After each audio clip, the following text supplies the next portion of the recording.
क्या वैभव सूर्यवंशी के ऊपर सफलता का भूत सवार हो गया? क्या वैभव सूर्यवंशी को जो सफलताएं मिली है शुरुआत में, वो सफलताएं वैभव सूर्यवंशी को गलत रास्ते पर लेकर के जा रही है? एक बहुत बड़ा प्रश्न पैदा होता है, क्योंकि जब आपको छोटी सी एज में सक्सेस हासिल हो जाती है ना, फिर आप बहुत जल्दी अपने रास्ते से भटक जाते हैं। तो वही इस वैभव सूर्यवंशी के साथ होता हुआ दिखाई दे रहा है।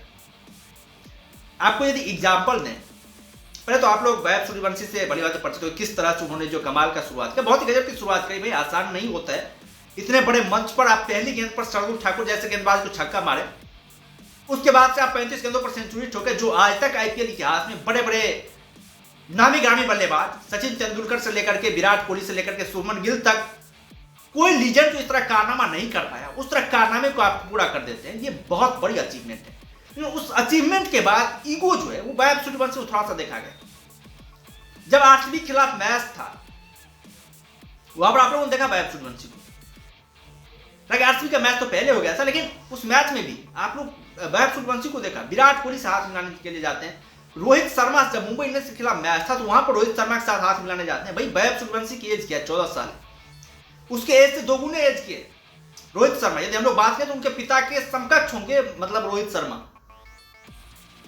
जब 5-6 साल का डिफरेंस होगा, वही ज्यादा डिफरेंस होगा, लेकिन उस रोहित शर्मा से हाथ मिलाना क्या दर्शाता है? आपकी औशिष्टता को दर्शाता है। रोहित शर्मा भारतीय क्रिकेट टीम के कैप्टन है।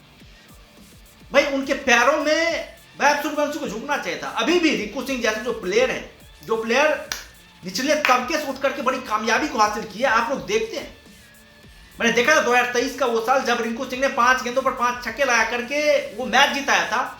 उसके बाद से भी रिंकू सिंह का मतलब एटीट्यूड नहीं बदला, उसमें घमंड नहीं आया कि भाई मैंने बहुत बड़ा कारनामा कर लिया है, बहुत बड़ी अचीवमेंट हासिल कर ली है। वैसा रिंकू सिंह के अंदर आज भी नहीं है। आज भी जब विराट कोहली अपने बड़े खिलाड़ियों के साथ मिलते हैं, तो उसी सम्मान के साथ पेश आते हैं जैसे वो उनसे बहुत छोटे हैं, और ये काफी शानदार लगता है, बहुत ही जबरदस्त लगता है। वैभव सूर्यवंशी का एक छोटी सी खामी है, वो सक्सेस हासिल करने के बाद अभी तो उतना ज्यादा सक्सेस भी नहीं हुआ। एक मैच में आपने सेंचुरी ठोक ली तो भाई बहुत बड़े कारनामे नहीं हो गए, लेकिन जो है उनका ईगो जो दिखाई दे रहा है, जो अभी से अहंकार दिखाई दे रहा है, ये हमें पृथ्वी शॉ की तरह इशारा करता है। पृथ्वी शॉ के अंदर यही ईगो, यही एटीट्यूड था, जो बाद में जाकर पृथ्वी शॉ के लिए बहुत ज्यादा घातक बना। पृथ्वी शॉ बहुत ही बड़े बल्लेबाज थे, बहुत ही कमाल की बल्लेबाजी करी पृथ्वी शॉ ने। पृथ्वी शॉ का यही ईगो, यही घमंड जो था ना, वो पृथ्वी शॉ के लिए बहुत बड़ा घातक था। पृथ्वी शॉ की बात करें तो भाई जिस समय पृथ्वी शॉ ने टीम इंडिया में डेब्यू किया था, उस समय उनके साथी खिलाड़ी, आप लोग बात करें अर्शदीप सिंह, शुभमन गिल, या फिर जो भी उनके समकक्ष खिलाड़ी जो उनकी कैप्टनशिप में खेल रहे थे, उस खिलाड़ी का नामो निशान नहीं था। 2019 के दौर में इनका वेस्ट इंडीज के खिलाफ डेब्यू हुआ था। दूसरे खिलाड़ी कोई नामो निशान नहीं था, कोई मतलब उस टाइप पे हाईलाइटेड नहीं था। लेकिन पृथ्वी शॉ का यही एटीट्यूड रहा था। विराट कोहली के साथ उन्होंने पंगा लिया, अनुशासनहीनता का वहां पर प्रदर्शन किया, सही टाइम पे प्रैक्टिस पे नहीं जाना, खिलाड़ियों के साथ मतलब अपने आप को बहुत डाइहार्ड ईगो जो है वो मतलब आकर के पेश करना खिलाड़ियों के सामने, ये पृथ्वी शॉ के लिए बहुत ज्यादा घातक बना, बहुत ही ज्यादा घातक बना पृथ्वी शॉ के लिए। और यही कारण है कि विराट कोहली ने जो है उन्हें दरकिनार कर दिया। जब ऑस्ट्रेलिया दौरे पर गए और पहले मैच में फ्लॉप किया भाई साहब ने, तो उसके बाद से इन्हें जो ड्रॉप कर दिया। फिर उसके बाद से कोविड आ गया, उसके बाद से मौका ही नहीं दिया गया। उसके बाद से आप देखिए किस तरह के अनुशासनहीनता के साथ ये परफॉर्मेंस कर रहे हैं। इनका फिटनेस, सबसे पहले तो फिटनेस देखिए आप, जो खिलाड़ी अपने शरीर पर फोकस नहीं कर पा रहा है, वो क्रिकेट पे क्या घंटा फोकस करेगा?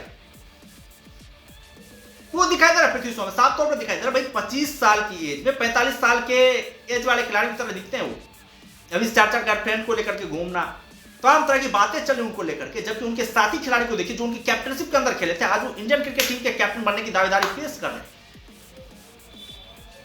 अब शुभमन गिल को देखिए, रियान पराग को देखिए, किस स्तर पर पहुंच चुके हैं, किस लेवल पर पहुंच चुके हैं। लेकिन उनके कैप्टन जो अंडर 19 वर्ल्ड कप के कैप्टन थे, एक होनहार खिलाड़ी थे, उसका देखिए करियर किस तरह के चौपट हो गया। तो यही हो सकता है वैभव सूर्यवंशी के साथ। वैभव सूर्यवंशी को जो सफलताएं मिली है ना, ये सफलताएं हो सकता है वैभव सूर्यवंशी के लिए अब घातक थोड़ा सा साबित हो सकता है। ये तो वैभव सूर्यवंशी को अभी लॉयल रहना है, अभी ये नहीं समझना है अपने आप को भाई वो बहुत बड़े सुपरस्टार बन गए, बहुत बड़े कारनामे कर लिए। भाई ऐसा नहीं होता है। कभी आपका समय काफी शानदार रहता है, कभी आपका समय नीचे गिरता है। ईशान किशन के साथ देख लीजिए ना, ईशान किशन भी डबल सेंचुरी लगाई थी, उसके बाद से देखिए ईशान किशन का डाउनफॉल किस तरह से है। तो हर एक खिलाड़ियों का डाउनफॉल होता है, उस डाउनफॉल के लिए आपको तैयार रहना है। ये वैभव सूर्यवंशी को सीखना पड़ेगा। और यदि वैभव सूर्यवंशी ये नहीं कर पाते हैं, तो वैसा आप समझ लीजिए वैभव सूर्यवंशी का वही हश्र होने वाला है।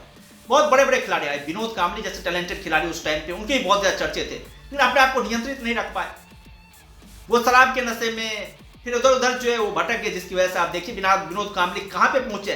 क्योंकि सचिन तेंदुलकर के टाइम पे सचिन तेंदुलकर से बेस्ट प्लेयर माना जा रहा था, ये सचिन तेंदुलकर से बेस्ट खिलाड़ी माने जा रहे थे। लेकिन आज आप लोग देखिए विनोद कांबली किस स्तर पर खड़े हुए और सचिन तेंदुलकर कहां तक पहुंचे हुए। ये कुछ बातें हैं जो कि अर्ली सक्सेस वाले खिलाड़ियों के लिए बहुत ज्यादा जरूरी हो जाता है। भाई वो अपने आप को बहुत बड़ा स्टार समझ बैठता है, वो अपने आप को बहुत बड़ा सुपरस्टार समझ बैठता है, अपने आप पे नियंत्रण खो बैठता है और उसके बाद से उसका डाउनफॉल होना तय हो जाता है। तो वैभव सूर्यवंशी को इस बात पे थोड़ा सा लगाम रखना पड़ेगा, कंट्रोल रखना पड़ेगा।